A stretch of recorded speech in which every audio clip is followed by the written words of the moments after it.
Discipline is a way of expression. Say you want to express your feelings in stone. Now, stone doesn't give way very easily. It's tough stuff. And so you have to learn the skill or the discipline of the sculptor in order to express yourself in stone. And so in every other way, whatever you do, you require a skill. And it's enormously important, especially for American people, to understand that there is absolutely no possibility of having any pleasure in life at all without skill. Money doesn't buy pleasure. Ever. Look, if you want to get stoned drunk and go out and get a bottle of bourbon and down it, you can't do that except for people who have practiced the distiller's art. You can't even make love without art. Where I live in Sausalito, we have a harbor full of ever so many pleasure craft. Motor cruisers, sailing boats, all kinds of things. And they never leave the dock. All that happens with them is their owners have cocktail parties there on Saturdays and Sundays. Because they discovered, having bought these things, that the discipline of sailing is difficult to learn and takes a lot of time.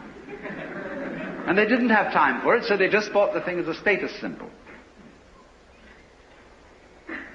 So, in other words, you can't have pleasure in life without skill.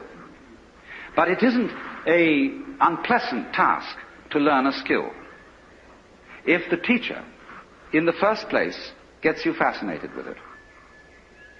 There is immense pleasure in learning how to do anything skillfully. To make carpentry things, to cook, to write, to calculate, anything you want. It can be immensely pleasurable to learn the discipline. And it is completely indispensable.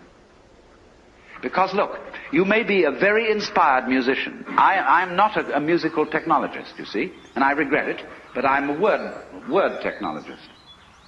But I can hear in my head all kinds of symphonies and all kinds of marvelous compositions, but I don't have the technique to write them down on paper and share them with somebody else. Too bad. Maybe next time around.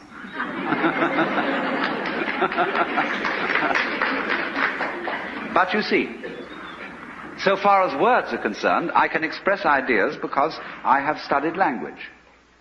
And I work very hard. Not that I didn't like it, I intensely enjoy the work of writing a book, although it is difficult. But it's fascinating. To say what can never possibly be said. So,